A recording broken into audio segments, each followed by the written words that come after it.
Partisë Demokratike do t'i duhet të vijojë të ndajë edhe më shumë tortën e pushtetit me aleatët e saj, kjo në radhë të parë për shkak të krizës së numrave në parlament.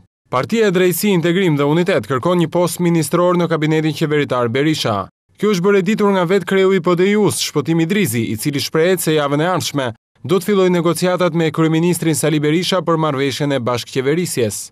I jashtë kamerave, Idrizi shprehet se rezultati që kjo forcë politike pati në zgjedhjet e 8 majit bën që PDI-u të jetë pjesë e kabinetit Berisha me portofol ministror. Megjithse pritej që PDI-u të shpërblejë menjëherë me një vend në qeveri, kryeministri Berisha pas mbylljes së maratonit së zgjedhjeve në Tiranë me fitoren e Lulzim Bashës, ka plotësuar 2 vendet bosh në kabinet vetëm me përfaqësues të demokratëve, duke lënë jashtë aleatët.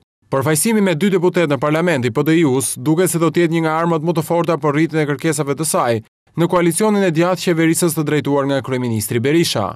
Megjithse negociatat mes PD-s dhe PDI-s do të fillojnë në fillim të javës së ardhshme, nuk bëhet me dije se kur do të reflektohen këto ndryshime në qeveri, por në marrëveshjen e bashkëqeverisjes mes PD-s dhe PDI-s do të përcaktohet edhe lloji përfaqësimi që do të ketë partia e çamëve në qeverisje.